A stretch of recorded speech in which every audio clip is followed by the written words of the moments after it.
Hi friends, welcome to Kerala Kitchen Express. ഇതുവരെ എൻ്റെ channel subscribe ചെയ്തിട്ടില്ലെങ്കിൽ പ്ലീസ് ഒന്ന് സബ്സ്ക്രൈബ് ചെയ്ത് സപ്പോർട്ട് ചെയ്യണേ. അതിൻ്റെ അടുത്തുള്ള ബെല്ലൈക്കണും പ്രസ് ചെയ്യാൻ മറക്കരുത്. ഇന്ന് നമ്മൾ ചെയ്യാൻ പോകുന്നത് സേമിയ പായസമാണ്. ഒരു ഈസി ബാച്ചിലേഴ്സ് പായസം എന്ന് പറയാം. ഒരുപാട് സാധനങ്ങളൊന്നും ആവശ്യമില്ല, പെട്ടെന്ന് എളുപ്പം ചെയ്യാവുന്നതേ ഉള്ളൂ.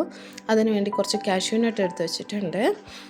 നിങ്ങൾക്ക് റേസിൻസ് വേണമെങ്കിലും മുന്തിരി വേണമെങ്കിലും നിങ്ങൾക്ക് ആഡ് ചെയ്യാം. ഞാൻ ഒരു ചെറിയ അളവിലാണ് ചെയ്യുന്നത്. അതിന് വേണ്ടി ഒരു 1/2 ലിറ്റർ പാലെടുത്തിട്ടുണ്ട്. ഒരു പാൻ അടുപ്പത്ത് വെച്ച് ചൂടാക്കുക. പാൻ ചൂടാവട്ടെ. ആ സമയം കൊണ്ട് നമുക്ക് ആവശ്യമുള്ള പഞ്ചസാര, ഒരു 3 ഏലക്ക, ഇതിനെ ജസ്റ്റ് ഒന്ന് ചതച്ചിടണേ. ഇതൊക്കെ ഒന്ന് എടുത്ത് വെച്ചേക്കാം.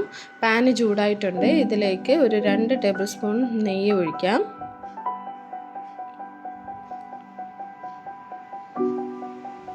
നെയ്യ് നന്നായിട്ട് ഉരുകി വന്നിട്ടുണ്ട്.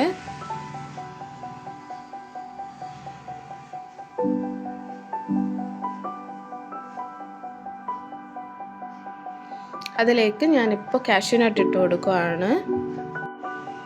അത് നന്നായിട്ട് ഒരു ഹാഫ് ഒക്കെ ഒന്ന് വറുത്തെടുത്തതിന് ശേഷം അതിൻ്റെ കൂടെ റേസിൻസ് ഉണ്ടെങ്കിൽ അത് ഇട്ട് കൊടുക്കുക. മുന്തിരി ഇല്ലെങ്കിൽ ഇതുപോലെ സേമിയ ഇട്ട് കൊടുത്ത് ജസ്റ്റ് ഒന്ന് റോസ്റ്റ് ചെയ്യുക. ഒരുപാട് അങ്ങ് ഗോൾഡൻ ബ്രൗൺ ആവണ്ട, ജസ്റ്റ് ഒന്ന് ആ നെയ്യിൽ ഒന്ന് ടോസ് ചെയ്തെടുത്താൽ മതി.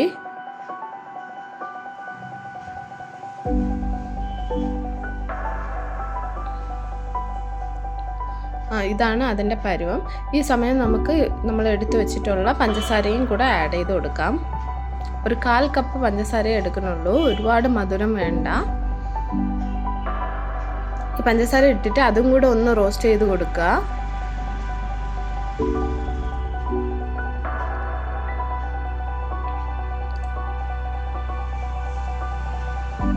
അതിലേക്ക് നമ്മൾ എടുത്തു വെച്ചിട്ടുള്ള പാലും കൂടെ ആഡ് ചെയ്ത് കൊടുക്കുക.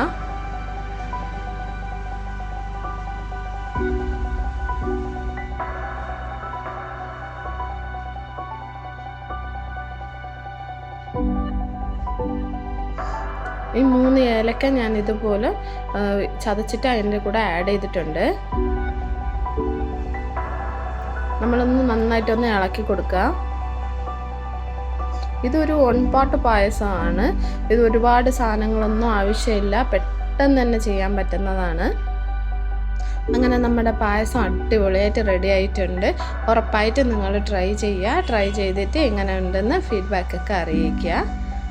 ഇത് ഏത് ബാച്ചിലേഴ്സിന് പോലും ഈസി ആയിട്ട് ചെയ്യാൻ പറ്റുന്ന റെസിപ്പിയാണ്.